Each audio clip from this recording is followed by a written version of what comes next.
Guys কেমন আছেন সবাই? আশা করি ভালো আছেন। আমি তোমাদের দুয়া ভালো আছি। আজকে আমি লইয়া আইছি গাইস নয়া লঞ্চ হয়েছে। ওই দেখো আপনারা সবাই দেখো নয়া মডেলের পেন গাইস কিতা কইতাম 2026 নিউ লঞ্চ হয়েছে।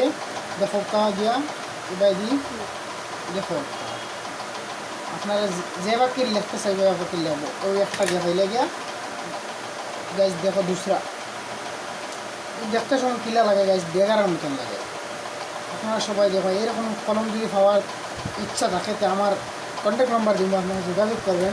দেখুক গিয়া আবার আরেক মডেলের গাইস কিতা কইতাম এটা তোমার কান্ডে কইয়া পারতাম যে মানে মডেলের সামান যদি পাইতে হয় তো আমার কন্ট্যাক্ট নম্বরে যোগাযোগ করবে আমার লগে। তোমাদের বাড়ি আশা করিয়া তোমাদের মিলাইয়া দিবার চেষ্টা করবেন গাইস। এই সুন্দর পেন ওই রকম গিয়ে গাইস লকেট লাভ লকেট তো আবার বহু সুন্দর একটা লকেট গাইস। ওই লোক যে ধরো স্বামী স্ত্রী দুজনের মাঝে যেটা পছন্দ হইব যার যেটা সে এটা নিতে পারবে গাইস। দেখো লাইটও দেয় যার যেটা পছন্দ হইব এটা নিতে পারি। ওখানে গিয়ে আমার বক্তব্য শেষ হইল। আসসালামু আলাইকুম।